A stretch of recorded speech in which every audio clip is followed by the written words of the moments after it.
Okay, Yeah, I take that as yes. Great, thanks. Okay, then let me take this opportunity and tell you about the preferable way to interpret fast radio bursts. And yeah, basically we all share the same quest. We are looking at fast radio burst measures and want to interpret them in order to learn about the population, the progenitors, the host galaxies, or I'm mostly concerned with cosmological questions like the Markov relation, and to measure intergalactic magnetic fields to find out where does magnetism come from in the universe. And the big problem here is that when we look at fast radio burst propagation-dependent measures, we do not look at one particular region, but we look at several of them, and we need to account for all of them to make sense of the data that we see. However, to make this even more complicated, there is not one candidate or one model for each of the regions, but we have several of those for each of these regions.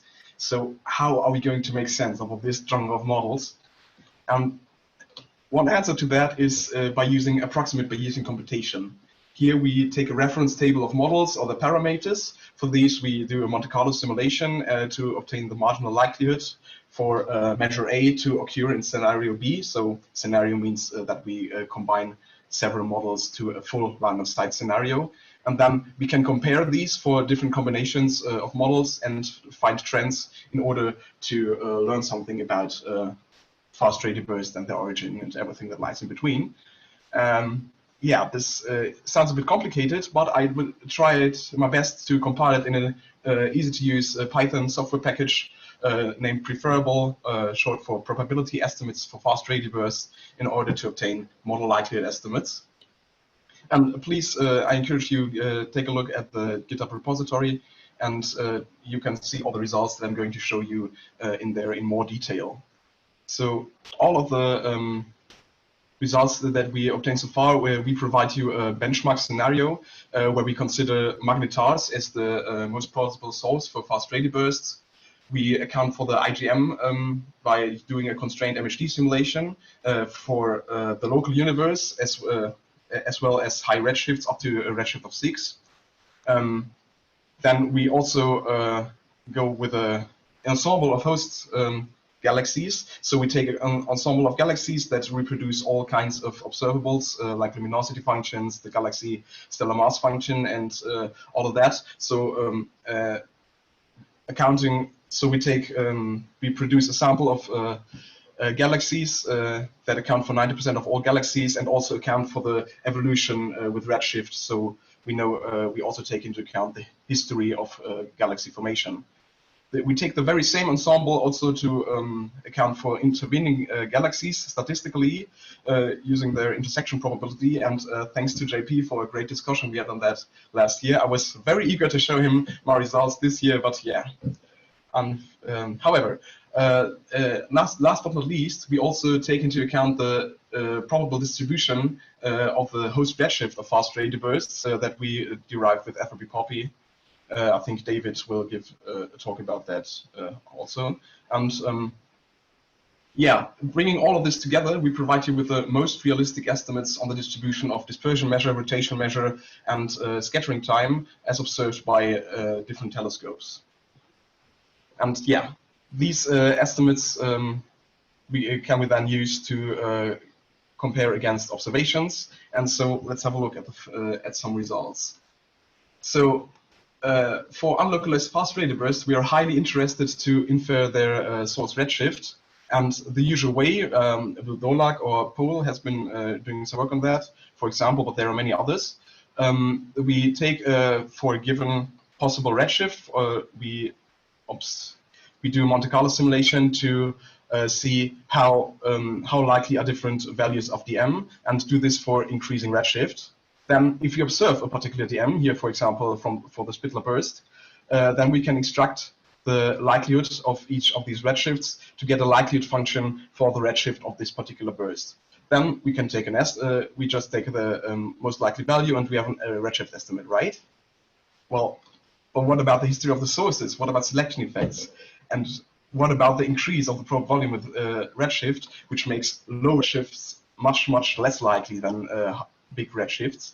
And if we take this into account here with 3 different candidates that you can find the details in Garnier's paper, When we take these into account, using Bayes' theorem, it tells us that we need to multiply the likelihood for redshift given the dm by the prior likelihood for a host redshift, and then we obtain a much narrower likelihood for the redshift, especially at low redshifts. And by using this, we are able to obtain lower limits on a redshift for 30 FRBs in the FRB cut. So I think it's a bit more than 100 in there. So we can localize or give a lower limit on a rather big sample of fast radio bursts with this. About 5 minutes, Stefan. Okay, thanks. So next, we're going to talk about the macro relation. And if you just take an integral over the results I just showed you, we can, so assuming a redshift distribution for fast radio bursts and knowing what dm we expect there, we can get a prediction of what is the distribution of DMs that we expect to be observed by ASCAP, for example. And we are trying to find the number of baryons in the IgM, which, so I was trying to constrain this FIGM factor here, which is a direct relation, has a direct relation to DM. And in the upper panel here, you can see predictions as well for low values of IgM, and here for rather high values of our IgM, together with the observations by ASCAP. And you can see that high values of IgM are very much favored by ASCAP. This is actually quantized by the Bayes factor that you can see on the right, and you can see that high values of FIGM are absolutely favored by ASCAP. Actually, ASCAP seems to favor too high values of FIGMs, because we know that there is less than more than 10% not in the IgM nowadays. So maybe there is something about the local contribution. But let's also have a look at some other telescopes at what they tell us. And when we look at WHIM, we see a completely different picture. So what's up here? When we have very high values of FIGM, we have a rather bad fit, but low values give a rather well fit. And so we want to have a very low, so WHIM is calling for very low values of IgM, principally speaking against missing baryons in the IgM. So what is happening here? Do ASCAP and WHIM observe a different subset of the population? So it seems that WHIM observes more fast radio bursts at low redshift than ASCAP, and that ASCAP observes mainly fast radio bursts with a very strong local contribution. We definitely need to do some more work on that before we can claim we have found the missing baryons. Last but not least, I was mostly interested with the intergalactic magnetic fields, and the problem you can see in this left plot here between the solid blue and red relation between the magnetic fields and the overdensity. There's a huge range of possible shapes of this relation. We did a rather simple parameterization for that and tried to constrain this value alpha.